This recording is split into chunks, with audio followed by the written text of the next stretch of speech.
It always gets me, looking up and just seeing space. Like, it's impossible not to feel small, right?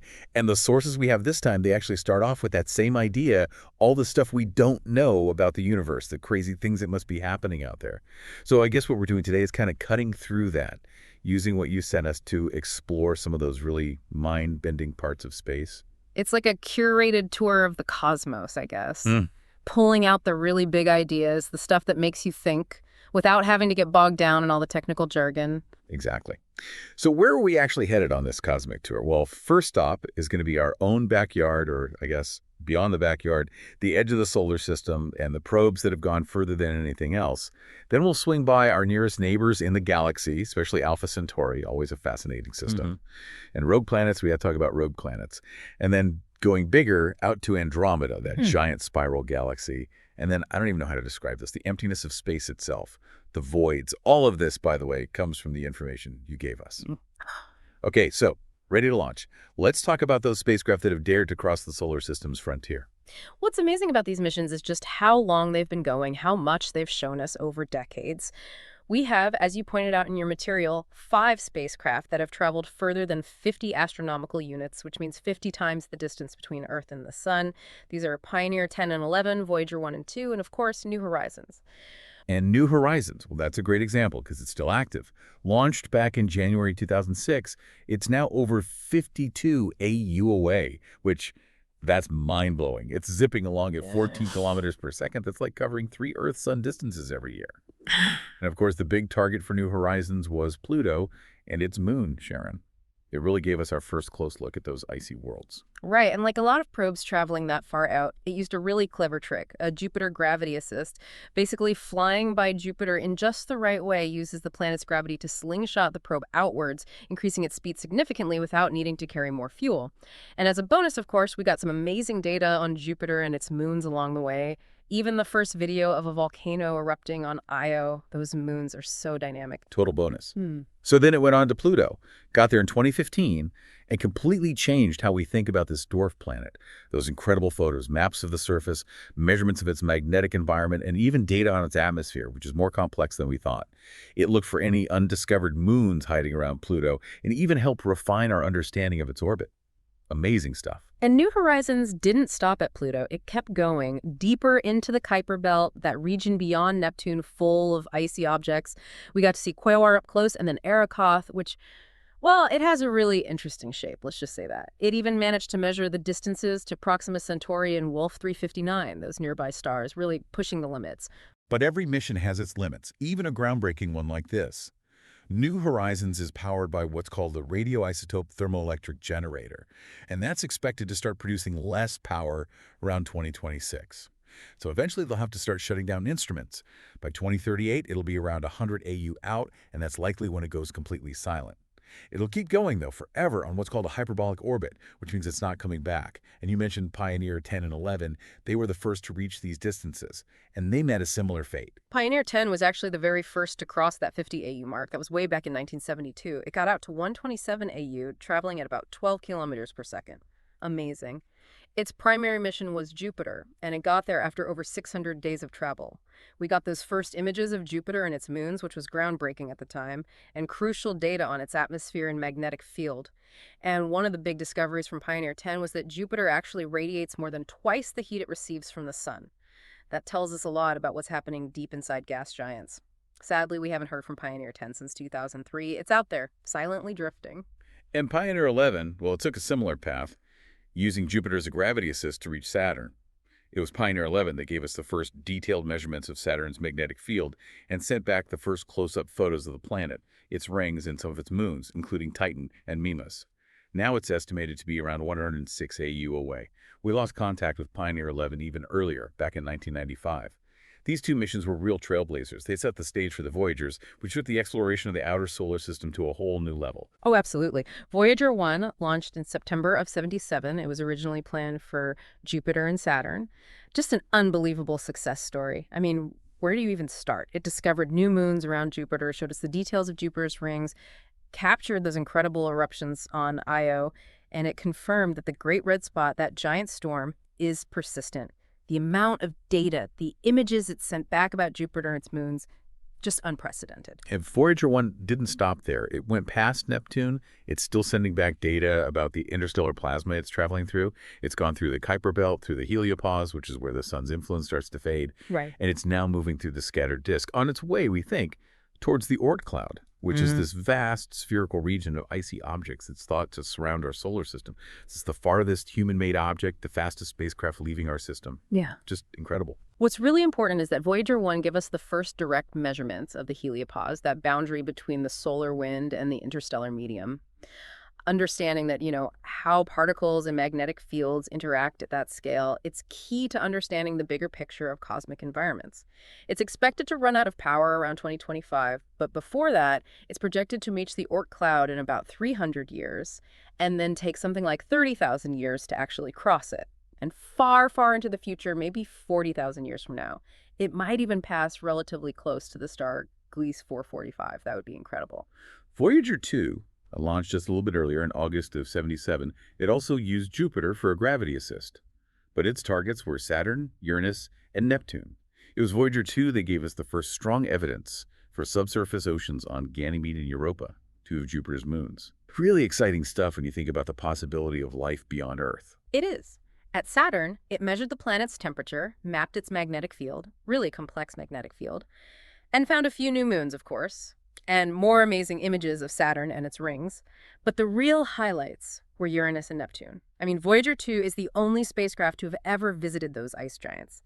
It discovered 17 new moons in total and showed us that both Uranus and Neptune have their own rings. And Voyager 2, unlike Voyager 1, it actually had a planned course change because of Neptune's gravity, sending it out of the ecliptic plane. That's basically the flat plane where most of the planets orbit. But it's still sending back data information about interstellar plasma, cosmic wind. It's measuring distances to stars and continuing to explore the edges of the heliosphere. It's around 182.8 AU out now and still moving at over 15 kilometers per second. If you look really far into the future, it's predicted to fly by Ross 248, that red dwarf star, in maybe 42,000 years, about 1.7 light years away. And then even a possible encounter with Sirius, but much farther, 4.3 light years, in something like 300,000 years. You compare that to going to the moon, which takes days, or Mars, which takes months. It really shows you just how vast space is. It does. It's been over 40 years, and the Voyagers have barely left what we consider the inner solar system. They have tens of thousands of years of travel ahead of them through the scattered disk and the Oort cloud.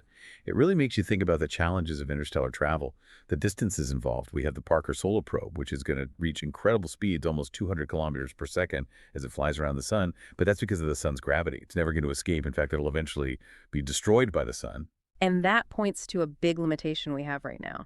Chemical jet engines, the kind we use on most spacecraft, they're just not efficient enough for traveling between stars. There are ideas like nuclear pulse propulsion or solar sails, but those have huge engineering challenges. But maybe the most important thing we need for truly long-distance space travel is a reliable, powerful source of energy.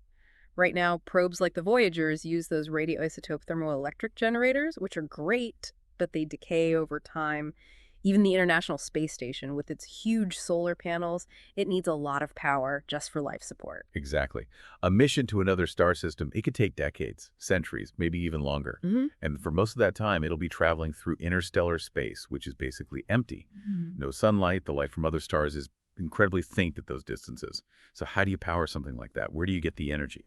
Well, our sources point to some really interesting, maybe even revolutionary possibilities. They do, and this is where it gets really interesting. Back in 2017, researchers in Princeton and Hong Kong, they did this experiment where they seemed to generate a little bit of energy from this tiny device. Basically, two silicon plates, specially shaped, separated by a minuscule gap, something like 100 nanometers. And at first, it seems like, well, that can't be right? Violating the laws of physics, energy from nothing. Sounds like science fiction. But as our sources explain, it's not that simple. It has to do with the Casimir effect, this really strange quantum phenomenon that was predicted back in the 20th century. Right. The Casimir effect, it basically says that in a vacuum, between two surfaces that are really close together, there's this attractive force. And the reason for that is what are called zero-point vacuum fluctuations. That's a mouthful, I know. But what it means is that even in a vacuum, virtual particles are popping in and out of existence all the time. And when you put those two plates close together, you limit the wavelengths of the virtual particles that can exist in between. So you end up with more of them on the outside, and that creates pressure that pushes the plates together. So it's like a negative pressure in that tiny gap. And the scientists in the experiment, they managed to convert that into a tiny electric current. Now, it wasn't a lot of power, but the principle behind it is potentially huge. Absolutely. Even if you have just a little bit of power, but it's inexhaustible, that changes everything. Imagine, like your sources suggest, if the Voyagers had a battery that could draw energy from the vacuum itself. They might still be operating today. And then you start to think about powering tiny devices, deep space probes. It opens up so many possibilities. And then there's this other thing, even weirder, the Scharnhorst effect. This idea that between those Casimir plates, the speed of light itself might be slightly faster, because there are fewer virtual particles for the photons to interact with. We can't test that yet, but the theoretical physics behind it. It leads to some wild conclusions, especially when we think about things like warp drives. And that brings us to the Alcubierre drive, which is the scientific term for what a lot of people think of as a warp drive. Scientists like Gerald Cleaver and Richard Obusi, they've done some really interesting work on this, trying to connect quantum field theory with general relativity. And one of the things quantum field theory suggests is that space might have more dimensions than we can perceive, but these extra dimensions, they're thought to be tiny, curled up, only relevant at super small scales. So how does this warp drive idea even work? The basic idea is that you're not actually moving the ship faster than light, but you're manipulating space-time itself. You're contracting space in front of the ship and expanding it behind, creating this bubble that the ship sits in. So the bubble moves faster than light, but the ship inside is just cruising along, totally mind-bending. It is. And initially, the big problem was the energy you'd need to do this. It seemed impossible. Like, early calculations suggested you'd need to convert the mass of a whole planet into energy. But the connection to the Casimir effect, well, it offers a way out, at least in theory. Maybe by scaling up those Casimir generators using the energy of the vacuum, you could generate this negative energy density that you need to warp space. It's still very theoretical, but... It's an amazing idea. But even if you could solve the energy problem, there's so much else to worry about when it comes to interstellar travel. Getting there fast is only part of it. Right. Space is a harsh environment. Radiation is a huge problem. Cosmic rays, stellar flares, they can be deadly. You'd need really thick shielding or maybe magnetic fields, and that adds a lot of weight and complexity to a spacecraft. And then there's the stuff that's just flying around out there. Micrometeoroids, dust particles. They can be tiny, but at those speeds, they can do a lot of damage. And how do you repair a ship that's light years away from home? It's just not practical with current technology. And then there's the human factor. Imagine a mission that lasts for decades, or generations even. You'd need a closed system on board, a biosphere that could sustain life indefinitely. We've done experiments on the ISS with growing plants and recycling waste, but creating a fully functional ecosystem, that's a huge challenge. So even with breakthroughs in energy and propulsion, there's still a long way to go before interstellar travel becomes a reality. But let's bring things back down to Earth, or at least closer to home. Our sources talk about our immediate stellar neighborhood, and it's fascinating. For example, did you know that Earth's radio waves, the ones that have been traveling out into space for about a century now, they've already reached dozens of other star systems, systems within 100 light years, including stars like Arcturus and Aldebaran, even potentially habitable planets like Ross 128 b and Gliese 667 cc. But when we talk about our closest neighbors, we have to start with Alpha Centauri. Right, Alpha Centauri, just over 4 light years away.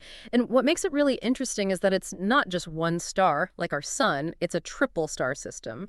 Alpha Centauri A and B, they're pretty close to each other, actually, and to the naked eye, they look like one bright star.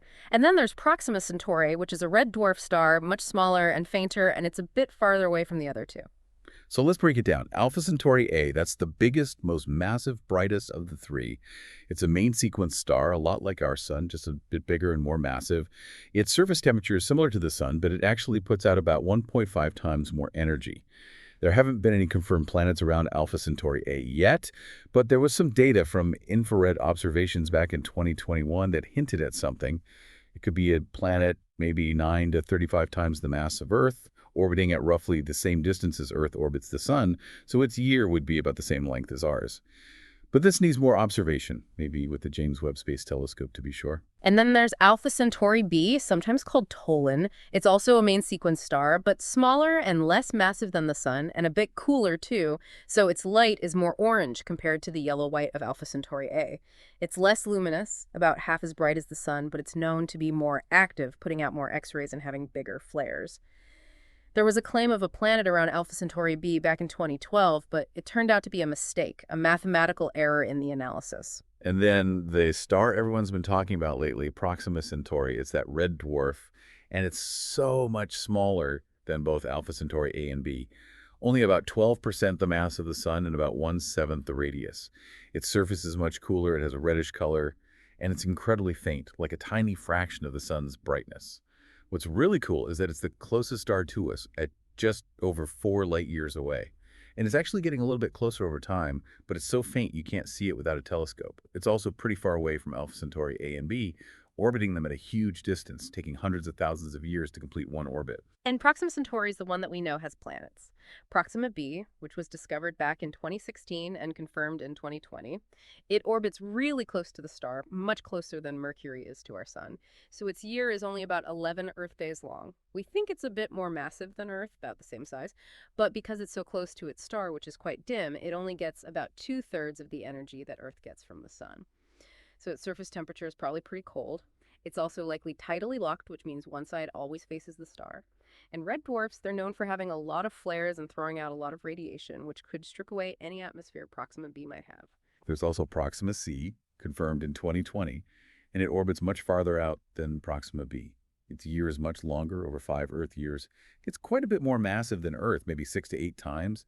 So we think it's either a mini Neptune or a super Earth. We don't know its size yet. And because it's so far from its star, it's probably extremely cold. There's even some evidence it might have rings, maybe 5 times the radius of Jupiter's rings. And there's a hint of another planet, even smaller, orbiting even closer to Proxima Centauri than Proxima b, but that one hasn't been confirmed yet. It's pretty amazing to think about, Alpha Centauri has been receiving radio signals from Earth for over 100 years now, but it's still so far away, over 40 trillion kilometers. With our current technology, actually traveling there is just impossible. Even light, the fastest thing there is, it takes over 4 years to get there. But people are working on ideas, dreaming big. That's what I love about this field. So what are those ideas? Well, there's the Breakthrough Starshot program. They want to send thousands of tiny probes, each one just a centimeter across, to Proxima Centauri. The idea is to use incredibly powerful lasers here on Earth to accelerate them to something like 20% the speed of light. At that speed, it would still take 20 years to get there, and then another 5 years for the data to travel back to us, but it's a start. It is. So moving a bit further from Alpha Centauri, our sources tell us there are something like 50 known star systems within 15 light years of Earth. It's a real mix, single stars, multiple star systems, lots of them with planets, some still forming. One that stands out is Barnard's star. It's only 6 light years away. Barnard's star, it's a red dwarf, and it has the highest proper motion of any star we can see. What that means is that it appears to move across the sky faster than any other star, and it's actually moving towards our solar system. In about 10,000 years, it'll be at its closest, although it'll still be too faint to see without a telescope.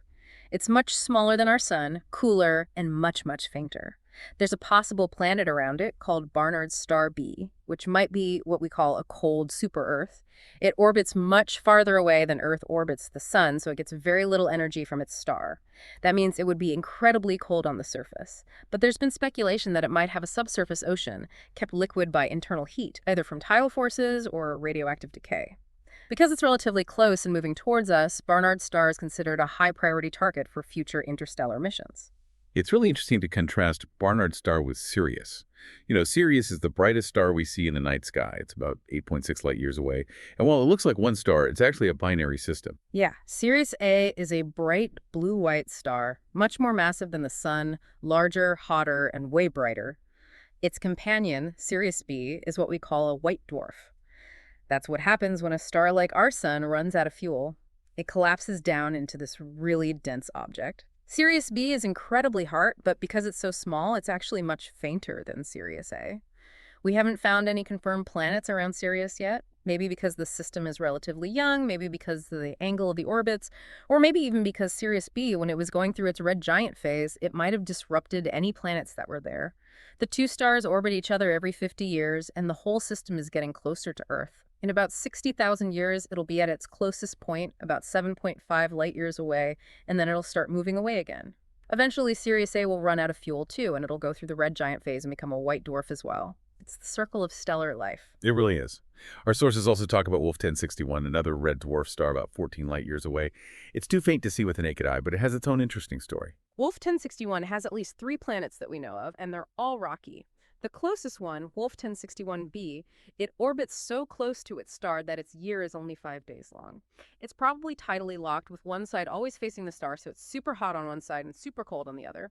Plus, with all the flares red dwarfs have, it's probably bombarded with radiation, so it's unlikely to have an atmosphere. The middle planet, Wolf 1061c, that one's really interesting. It orbits within what we call the habitable zone, which is the distance from a star where liquid water could exist on a planet's surface. It's a super-Earth, bigger and more massive than our planet, but it gets less energy from its star than Earth does from the sun. So it would need a thick atmosphere and a strong greenhouse effect to have liquid water, but it's possible. It's one of the closest potentially habitable exoplanets we know of. The third planet, Wolf 1061 Sightsee, it has an elliptical orbit that takes it outside the habitable zone for most of its year, so it's probably too cold for liquid water, but it's still scientifically interesting. What's also interesting is that the Wolf 1061 system is located right on the edge of the local interstellar cloud. That's a region of space where the density of hydrogen gas is a bit higher than average. Our solar system has been moving through it for the past 10,000 years, and we're expected to leave it in about another 2,000 years. Moving on to another fascinating star, we have AP Columbae. This one's young, only about 40 million years old, and it's 27.4 light years away. What's interesting about AP Columbae is that it probably formed much farther away, maybe hundreds of light years, and was ejected from its original cluster, possibly by a supernova explosion. Yeah, AP Columbae is a red dwarf, but it puts out way more energy than you'd expect for a star of its size and age. It also has a lot of lithium, which is a sign of young stars. Because it's so young, it's pretty unstable. It has these explosive outbursts where its brightness increases tenfold. We haven't found any large objects like planets around it yet, probably because it's too young for them to have formed. But studying AP Columbae helps us understand the early lives of stars. Next on the list is Gliese 370, an orange dwarf star about 37 light years away. It has one confirmed planet, Gliese 370b. Gliese 370b, we think it's a super-Earth, maybe 3 to 4 times the mass of Earth and a little bit bigger. It orbits within the habitable zone, and if it has an atmosphere that reflects light similar to Earth's, then its temperature could be similar to Earth's. It might even have a milder climate because it's probably not tidally locked. At first, it was considered a very promising candidate for life, but some research suggests its atmosphere might be much denser than Earth, causing a strong greenhouse effect, and that could make it too hot. But it's definitely worth studying more. And then there's the Castor system, about 50 light years out. Now, this one's really cool. It's not one star, it's 6. A 6-star system, and people have known about it since ancient times. Castor is what we call a hierarchical sextuple star system. It has 2 bright binaries, Castor A and Castor B, and each of those also has a fainter red dwarf companion. And then those 2 systems orbit a common center of mass with a 4th binary, Castor C, which is 2 red dwarfs orbiting each other very closely, so 6 stars in total. The 2 main binaries take about 445 years to orbit each other, and they're pretty far apart. The red dwarf binary takes about 14,000 years to orbit the central pair. We haven't found any planets in the Castor system yet, but there was a detection in 2018 that suggests there might be a brown dwarf orbiting Castor C. That would be an object bigger than a planet, but not big enough to be a star. And the interesting thing is that if there's a brown dwarf there, there might also be smaller rocky planets around Castor C. Can you imagine the night sky on a planet in that system? Incredible. It's mind-boggling. All of these stars we've been talking about, they're all part of what we call the local bubble. So it's a huge region of space, about 300 light years across, filled with hot, thin gas. And it's thought to have formed from supernova explosions millions of years ago. Our solar system is actually inside a slightly denser part of a local bubble called the local interstellar cloud. And the local bubble itself, it's interacting with other bubbles, like one created by the supernovae of Antares, and these interactions create denser regions.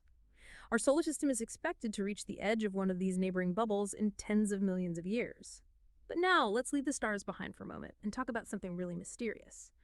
Rogue planets. The idea of planets that aren't orbiting any star, just drifting through space, it's fascinating. It's really hard to detect them because they don't have star to illuminate them, and they don't emit much light or heat themselves. The first candidates were found in the early 2000s using infrared telescopes to detect their faint heat and by observing something called gravitational microlensing. That's when the gravity of a passing object bends and magnifies the light from a more distant star. We still don't know a lot about rogue planets, but studies suggest there could be hundreds of billions of them just in the Milky Way. One of the closest ones we know of is WISE 0855071 Fuel. It's about 7.27 light years away, and it was discovered in 2014 using the WISE telescope. It's way too cold to see in visible light. We think it's a gas giant that's cooled down a lot since it formed, probably over 1 billion years ago. It seems to be made mostly of hydrogen, and observations in 2016 showed that it might have water ice clouds in its atmosphere, and it's cold, really cold, like minus 48 to minus 13 degrees Celsius. There are two main ideas about how these rogue planets form. One is that they got kicked out of their original solar system, maybe because of interactions with other planets or a passing star or even a collision between planetary systems. The other idea is that they formed directly from collapsing gas clouds, like stars do, but they didn't get massive enough to start nuclear fusion. Some astronomers even call them sub-brown dwarfs or planemos. It's sort of a gray area between planets and failed stars. WISE 0855071, we think it's maybe 3 to 10 times the mass of Jupiter, which isn't enough for fusion, but it does mean it still has some internal heat. It probably has a thick hydrogen atmosphere that acts as insulation and maybe a hot metallic hydrogen core. Some scientists think it might even have liquid water in its lower atmosphere and a layer in the upper atmosphere that's warmer and has a density similar to Earth's. It's pretty wild to think about. Our sources also mention another rogue planet candidate, this one discovered in 2020 using microlensing. This one's thought to be about the mass of Earth, but it's much farther away, maybe 30,000 to 180,000 light years. If it is a rocky planet, it was probably ejected from its system. But it could still have a thick atmosphere or ice on its surface, and that could help keep its interior warm, maybe even enough for a subsurface ocean. If it kept a moon after being ejected, the tidal forces from the moon could also heat it up. Some scientists even speculate about the possibility of simple life on such a planet, although detecting that from such a distance would be incredibly difficult. There's a project called Cleopatra that's going to launch in 2025. It's going to hitch a ride on a mission to Mars and then go into orbit around the sun. Its goal is to search for rogue planets and other faint objects using microlensing. The clever thing is that they're going to observe the same microlensing event from different points in the solar system. That'll allow them to measure subtle differences in how the light from the background star is magnified, and that can tell them a lot about the intervening object, its mass, distance, even its size. They're going to use AI to analyze the data, and it should be really exciting to see what they find. It makes you wonder, what happens to these rogue planets? What's their fate?